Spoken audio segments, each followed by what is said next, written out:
27 juillet 1861, à plusieurs kilomètres de Devil's Gate, dans le Wyoming, une jeune fille de 17 ans du nom de Violet Clemens a été trouvée errant seule dans la nature par des colons de passage. Elle ne portait pas de chaussures et ses vêtements étaient ensanglantés et en lambeaux. Son visage était également meurtri, comme si elle avait été sévèrement battue. Lorsqu'on lui a demandé ce qui s'était passé, elle avait l'air confuse et ne voulait pas parler. Elle a été emmenée à Sweetwater, dans le Wyoming, où elle a été confiée à un groupe de soldats qui y étaient stationnés. Une semaine plus tard, elle a raconté aux soldats en charge les détails terrifiants de ce qui était arrivé à elle et à sa famille pendant 5 à 6 jours. Ils ont écrit son histoire et les documents ont été transmis de génération en génération à travers une famille spécifique, mais ont été oubliés et n'ont été révélés qu'au cours des dernières années. Voici son histoire, transcrite dans l'anglais moderne. Je ne sais même pas par où commencer. Toute ma famille est partie et je ne les reverrai plus jamais. Je veux juste mourir. Ma famille a commencé à venir ici du Massachusetts il y a longtemps. Je ne peux même pas rappeler vous maintenant quand nous avons commencé. Le rêve de mon père était d'avoir sa propre ferme dans l'Ouest, loin de toute ville, afin de pouvoir vivre comme il le souhaitait. Pendant la majeure partie de notre voyage, nous avions été avec, ou du moins vu d'autres personnes, le long du sentier, mais à mesure que nous nous rapprochions de ce que je sais maintenant s'appelait Devil's Gate. C'était comme si tout le monde avait soudainement disparu. Nous avons décidé de passer la nuit à l'embouchure de Devil's Gate car la nuit tombait. Mère nous a préparé des biscuits et de la sauce ce soir-là, puis nous nous sommes tous endormis car nous étions fatigués par cette longue journée de voyage. Je dormais paisiblement lorsque j'ai été réveillé par un bruissement. J'ai ouvert les yeux pour voir un homme étrange, se découpant à la lumière du feu, se tenant au-dessus de mon père. Il balançait ce qui ressemblait au manche d'une hache sur sa tête. Mon visage a alors été soudainement recouvert d'une sorte de tissu et j'ai été frappé très fort au visage avec quelque chose. Quand je me suis réveillé et que j'ai ouvert les yeux quelque temps plus tard, j'ai pu voir que j'avais les yeux bandés. J'étais allongé face contre terre, les mains et les pieds attachés, de sorte que je ne pouvais pas beaucoup bouger. Il y avait aussi quelque chose dans ma bouche qui m'empêchait de parler. Alors que j'étais allongé là, je pouvais entendre les bruits sourds des autres personnes autour de moi, et je savais avec certitude que c'était ma famille.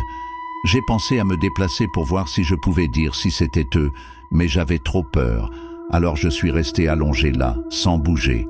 Attrapez un des plus petits enfants et amenez-le ici maintenant, dit un homme d'une voix calme quelque part derrière moi. Oui, père, répondit un jeune homme. Mon corps se raidit, car je savais maintenant que j'étais entouré de ma douce famille et que quelque chose de très grave allait se produire. J'ai alors entendu des pas s'approcher, puis s'arrêter brusquement. J'entendais quelqu'un essayer de crier et de se battre alors qu'il était traîné sur le sol. J'avais 3 petites sœurs et 2 petits frères avec moi. Étant l'aîné, j'ai essayé de deviner de quel frère il s'agissait en imaginant leur doux visage dans mon esprit. J'ai eu du mal à libérer mes mains et mes pieds, mais les fixations étaient trop serrées. Un peu plus tard, j'ai entendu l'homme dire « Celui-ci n'a pas le bon type de sang. Vous savez quoi faire ?»« Oui, père, » répondit encore le jeune homme. J'étais effrayé en pensant « Qu'est-ce que ça veut dire ?» J'ai alors entendu des cris étouffés. Les cris furent rapidement coupés, puis le silence. J'ai commencé à pleurer, car je savais que la personne avait probablement été tuée. Des pas se sont à nouveau approchés de nous et, une fois de plus, j'ai entendu le bruit de quelqu'un traîné sur le sol, alors qu'il tentait de riposter. Quelque temps plus tard, j'ai entendu l'homme dire « Celle-ci a le sang dont nous avons besoin. Emmenez-la dans la chambre et attachez-la au lit. Nous devons la garder en vie le plus longtemps possible. »« Oui, père, » répondit cette fois une fille, probablement de mon âge, à en juger par sa voix. Cela a continué ainsi, puis s'est arrêté pendant un moment. Je suppose que c'était un jour ou 2. Finalement, on m'a donné de l'eau et de la nourriture, et j'ai été emmené à la maison par la fille. Elle ne disait pas grand-chose, me donnait seulement des instructions. Puis, quand j'avais fini de faire ce que je devais faire, elle partait. Je voulais la supplier de me laisser partir, mais j'avais trop peur pour parler. Je suppose que quelques jours se sont écoulés avant que j'entende les pas lourds d'un homme s'approcher de moi, puis s'arrêter brusquement. J'ai ensuite été ramassé et jeté sur son épaule et emmené quelque part. J'ai été déposé sur un lit et attaché à celui-ci. Mon bandeau a été enlevé, et alors que mes yeux s'habituaient à la lumière du soleil qui brillait à travers la fenêtre, j'ai vu un homme debout devant moi. Je m'attendais à voir une bête, mais au lieu de cela, il avait l'air normal, voire plutôt beau. Ses yeux, cependant, étaient comme s'ils étaient morts, comme s'ils n'avaient pas d'âme. Il tira ensuite une chaise et s'assit. « Je suis sûr que vous vous demandez pourquoi vous êtes ici, et je vais vous le dire. Nous venons d'une longue lignée de personnes qui ont besoin d'un certain type de sang pour survivre. Sinon, nous périssons. Tous les 3 mois, nous devons reconstituer nos réserves, de peur de manquer de sang. Ceux qui transportent le sang dont nous avons besoin sont maintenus en vie le plus longtemps possible pour nous fournir autant de sang que possible. Nous faisons cela pour réduire le nombre de personnes dont nous avons besoin, prendre et égoutter, car nous ne souhaitons pas attirer l'attention sur nous, dit-il. Puis il attrapa un couteau dans l'étui qu'il avait à sa ceinture, détacha ma main et me fit une petite coupure au poignet.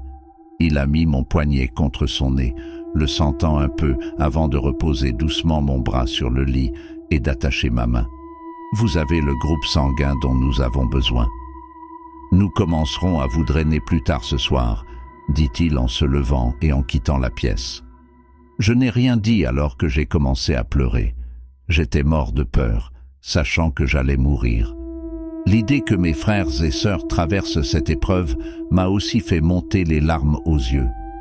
Plus tard dans la nuit, l'homme et la fille, je suppose qu'ils avaient à peu près mon âge, sont entrés dans la pièce dans laquelle je me trouvais. Ils sont restés silencieux pendant que l'homme s'asseyait sur la chaise. La jeune fille s'agenouilla à côté de lui, tenant un pichet vide. Je l'ai regardée droit dans les yeux, mais elle ne m'a pas regardé en retour. L'homme a détaché mon bras, l'a saisi et l'a soulevé en l'air comme s'il cherchait quelque chose.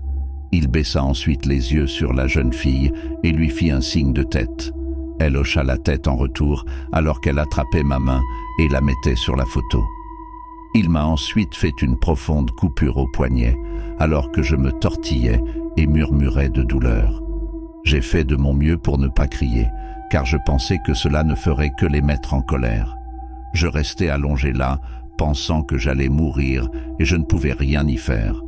Alors j'ai fermé les yeux, m'attendant à ne pas me réveiller.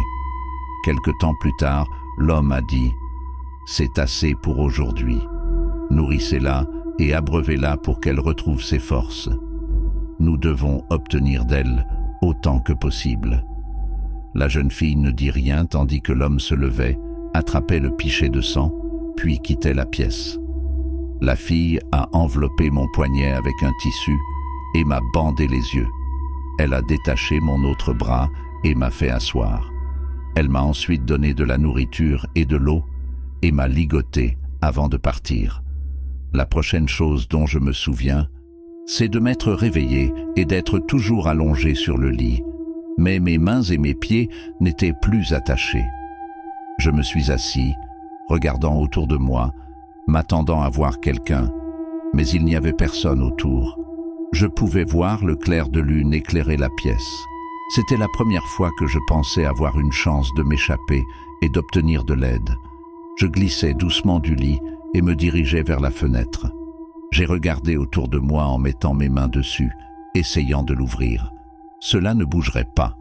Plutôt que de continuer à essayer de l'ouvrir et de faire du bruit, j'ai décidé d'essayer de trouver une issue. J'ai commencé à marcher dans la direction que je pensais être la sortie. J'ai trébuché dans le noir alors que je pensais essayer de retrouver ma famille, mais j'avais trop peur pour le faire. Plus j'avançais, plus il devenait sombre. Je ne pouvais pas voir où j'allais. C'était déroutant et j'ai heurté ce que je suppose être un mur. À ce moment-là, quelqu'un derrière moi a murmuré « Où vas-tu » Mon corps se tendit tandis que la peur m'envahissait. Que dois-je faire? Je pensais. Des pas ont commencé à venir vers moi. Sans réfléchir, j'ai commencé à avancer aussi vite que possible, essayant de trouver une issue. Alors que je continuais à rencontrer des objets, j'ai finalement repéré ce qui ressemblait à la lumière de la lune, passant à travers une fissure dans une porte. Je me suis avancé aussi vite que possible vers lui. Une fois sur place, j'ai cherché la poignée. Les pas devenaient de plus en plus forts et plus proches. Quand j'ai finalement trouvé la poignée, je l'ai rapidement saisie et j'ai ouvert la porte. Je n'ai pas hésité, j'ai couru dehors, malgré tout ce qui s'était passé. Je me souviens avoir pensé à quel point j'avais de la chance que la lune brille, parce que je ne m'en serais peut-être pas rendu compte. Pendant que je courais, j'ai regardé la maison par-dessus mon épaule, et un homme est apparu à la porte, commençant à courir après moi. J'ai poussé un cri en courant, ne sachant pas où j'allais, mais je m'en fichais. Je savais juste que je devais m'éloigner le plus possible. J'ai couru pendant un moment jusqu'à ce que je trébuche sur un rocher et que je sois envoyé dévaler une colline escarpée. Je me suis réveillé le lendemain matin au bord d'une rivière. Mon corps tout entier, en particulier mon visage, me faisait terriblement mal. Alors que je me déplaçais et essayais de m'asseoir, il m'a fallu un certain temps pour reprendre des forces, avant de pouvoir réfléchir assez clairement à ce que je devais faire. Je n'avais aucune idée de l'endroit où j'étais, seulement que j'étais au milieu de nulle part.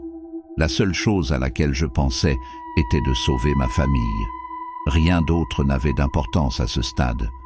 Je pensais que je pourrais peut-être retracer mes pas jusqu'à la maison, mais je savais que je devais d'abord prendre de la hauteur pour mieux voir le terrain. C'est quelque chose que mon père faisait toujours lorsqu'il ne savait pas trop quelle direction prendre. Après avoir bu un long verre à la rivière, j'ai décidé de remonter la colline que j'avais dévalée. Il m'a fallu un certain temps pour revenir au sommet, car j'étais épuisé et je ne me sentais pas bien. Quand j'y suis arrivé, je suis resté là un moment à regarder autour de moi, et j'ai remarqué une autre grande colline à ma gauche qui était à l'écart. Je ne voyais pas grand-chose devant moi à cause des arbres et des buissons, et je ne voulais pas commencer à marcher et finir par revenir à la maison. J'ai décidé d'aller vers la grande colline et de la gravir pour voir ce que je pouvais voir. Une fois arrivé au pied de la colline, il m'a fallu un certain temps pour atteindre le sommet. Je ne me souvenais pas de la dernière fois que j'avais mangé et je devenais vraiment faible. Au moment où j'ai atteint le sommet, le soleil commençait à se coucher et je savais que je finirais probablement par y passer la nuit. Je me suis assis sur un rocher et j'ai commencé à regarder autour de moi quand j'ai rapidement remarqué une maison nichée dans des arbres épais devant moi. J'étais surpris et inquiet de voir que ce n'était pas trop loin de là où je me trouvais. J'avais peur d'être vu, alors je suis descendu du rocher et je me suis allongé sur le sol, mais de manière à pouvoir toujours voir la maison. Je restais allongé là, à regarder la maison, alors que l'obscurité s'installait. Juste au moment où la nuit tombait, j'ai entendu quelqu'un crier « Non, non, non, s'il vous plaît !» Puis les cris les plus horribles que j'ai jamais entendus ont commencé. Les cris semblaient durer éternellement, alors que j'étais allongé là, en train de pleurer parce que j'avais reconnu de qui il s'agissait. C'était ma famille. Une partie de moi voulait courir là-bas et essayer de les sauver, mais j'avais trop peur et je savais que je serais le prochain si je le faisais. Donc, je n'ai rien fait. Un peu plus tard, un grand feu de joie a été allumé à l'extérieur de la maison et j'ai compté 6 personnes debout autour du feu, se tenant la main. Pour moi, c'était comme s'ils priaient, sauf que leurs têtes étaient penchées en arrière et la bouche grande ouverte. C'était très étrange et effrayant. Je me suis endormi pendant la nuit et j'ai été réveillé par le soleil qui frappait mon visage. J'ai immédiatement regardé la maison et j'ai pu voir que le feu couvait toujours, mais je ne pouvais voir personne. J'ai pris la décision dont j'avais besoin, d'obtenir de l'aide, alors j'ai commencé à descendre la colline dans la direction opposée à la maison. J'ai erré dans la nature avant d'être retrouvé par la famille qui m'a amené ici. Je sais que je ne reverrai plus jamais ma famille. Après lui avoir raconté son histoire, les soldats ont rapidement formé une équipe de recherche pour retourner à la porte du diable pour trouver la maison. Lorsque les soldats trouvèrent la maison, la famille qui avait kidnappé la famille de Violette avait disparu. Ils ont fouillé les lieux, et ce qu'ils ont trouvé les a laissés choqués et consternés. En fait, ils ont retrouvé les membres de la famille de Violette. Certains corps étaient intacts, ayant seulement été vidés de leur sang, mais d'autres avaient été démembrés et mangés, d'après ce que les soldats ont pu constater. Ils ont cherché des indices qui pourraient les aider à découvrir qui avait fait cela, mais n'ont rien trouvé d'autre que quelque chose qui avait été gravé sur le mur de la maison et qui disait « Sanguis ». Selon la rumeur, Violette aurait fini par épouser l'un des soldats et aurait passé sa vie dans le Wyoming à élever une famille. Pour plus d'histoires d'horreur effrayantes, abonnez-vous.